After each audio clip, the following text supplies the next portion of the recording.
Top mechanic group நண்பரான வணக்கம். நார்கோல்லேருந்து PN bike Kumar பேசுகிறேன். இந்த வண்டி பார்த்திங்கன்னா hero Exim BS6 model. BS6 மாடலில் வந்து ஒரு 5000 கிலோமீட்டர் ஓடின வண்டி தான் அது. என்ன ஃபால்ட்டுன்னு பார்த்தீங்கன்னா பேட்ரி சார்ஜிங் வந்து நிற்கலை. பகலில் நல்லாயிருக்கும், நைட்டில் விட்டு காலைல எடுத்தால் திரும்பி சார்ஜ் போட்டு தான் வண்டியை ஓட்ட முடியும். நைட்டு விட்டு ஒரு 3 மணி நேரம் 4 மணி நேரம் விட்டாலும் வண்டி பேட்ரி டவுன் ஆயிரும். இதுக்காக புது பேட்ரி மாற்றிருக்காங்க, 6000 மீட்டர் மாற்றிருக்காங்க. வண்டி கம்ப்ளைண்ட்னு பார்த்தீங்கன்னா அது என்ன கம்ப்ளைண்ட்னே வந்து சரியாக இது பண்ண முடியல, அனௌன்ஸ் பண்ண முடியல. பொதுவாகவே BS6 வண்டியில் ஸ்கேனர் இருந்தால் எல்லாம் பண்ணிக்கலாம்னு சொல்கிறாங்க. அது கிடையாது.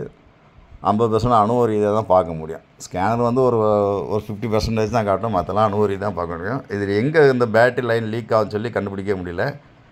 ஏற்கனவே எலிவேட்டு வேறு இந்த வண்டியில் இருந்துக்குது. அதுக்காக ஒயர்லாம் மாற்றிருக்காங்க. கம்பெனி சர்வீஸ் சென்டரில் மாற்றியும் கிளியர் ஆகலை.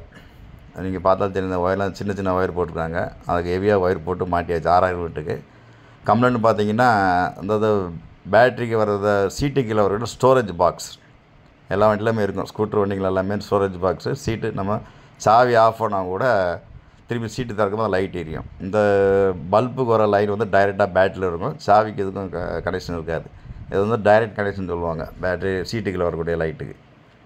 இந்த சுவிட்சினால தான் கம்ப்ளைண்ட். இந்த சீட்டுக்கு கீழே வரக்கூடிய சுவிட்சில் வந்து ஃபால்ட் இருந்ததுனால அந்த லைட்டை ஆட்டோமேட்டிக்காக ஏறிடும், பேட்டரியை வந்து டவுன் பண்ணிடும். சீட்டை லாக் பண்ணால் கூட மேடு போலாம் ஏறுறவோ இல்லை சரியாக லாக் ஆகாமல் இருந்தால் சுவிட்சு சரியில்லாமல் இருந்ததுனால அந்த லைட்டு எரிஞ்சிடும். பேட்டரி ஃபுல்லாக நைட்டு விட்டோன்னா ஃபுல்லாக காலைல பார்த்தா ஃபுல் ட்ரை ஆகிடும், பேட்டரி டெத் ஆகிடும். வண்டியும் ஸ்டார்ட் ஆகாது. திரும்பி சார்ஜ் பண்ண தான் ஸ்டார்ட் ஆகும். தெரியும், ஸ்டோரேஜ் பாக்ஸ் லைட்டு. LED இருந்தால் கூட லைட்டு கொஞ்சம் வோல்டேஜ் கம்மியாக இருக்கும். இது 12 வோல்ட் இருக்கும் பல்பு பைப்பு. ஒரு 2 மணி நேரத்தில் ஃபுல் டவுன் ஆயிரும் பேட்ரி. இந்த மாதிரி ஒரு ப்ராப்ளம் இருந்தது. நிறைய இடத்துல விட்டு பார்த்தோம், அந்த ஃபால்ட்டு கிளியர் பண்ண முடியல. எதனால் பேட்ரி டவுன் ஆகுன்னு கண்டுபிடிக்காமல் இருந்தாங்க. கடைசி பார்த்து சுவிட்ச் தான் கம்ப்ளைண்ட்டு. BS6 வண்டியில் இப்படியும் ஒரு ஃபால்ட் வரும்னு சொல்லி தான் அந்த ஒரு விழிப்புணர்வு பதிவு நண்பர்களுக்காக இதை ஒரு கிளியர், அதாவது எலக்ட்ரிக் கிளியர்னு சொல்லி WD-40 வந்து அடிச்சு பண்ணி க்ளீன் பண்ணி சுவிட்சை வந்து நல்லா க்ளீன் பண்ணி மாட்டோன்னு அந்த ஃபால்ட்டு வந்து கொஞ்சம் கிளியர் ஆகுது. ஒரு நாள் விட்டுட்டு பார்த்ததுக்கப்புறம் தான் ஃபால்ட்டை நம்ம ரெக்டிஃபை பண்ண முடிஞ்சுது. அந்த சுவிட்சிலாம் ஃபால்ட் வரும்னு சொல்லி தான் அந்த வீடியோ பதிவு. நிறைய நண்பர்கள் பேட்ரி சார்ஜிங் ப்ராப்ளம் வந்து யாராவது சொன்னாங்கன்னா இந்த மாதிரி சுவிட்சை வந்து கரெக்ட் பண்ணி பாருங்கள். ஏன்னா அது வந்து ஒரு பேட்ரி ஒரு 4 ஆம்பியர் பேட்ரி தான் அது. நம்ம வந்து பேட்ரி வோல்டேஜை செக் பண்ணோம், பேட்ரி எப்படி சார்ஜ் ஆகுதுன்னு சொல்லி பார்க்கலாம். பேட்ரி வோல்டேஜ்னு பார்த்தீங்கன்னா ஒரு 14 வோல்டேஜ் இருக்குது. ஆனால் எதுக்கும் செல்ஃபு கிளிப்பு எல்லாமே வண்டி ஸ்டார்ட் ஆகுது. சார்ஜ் ஏறுறப்போ 13 சில்லர் தான் வரணும்.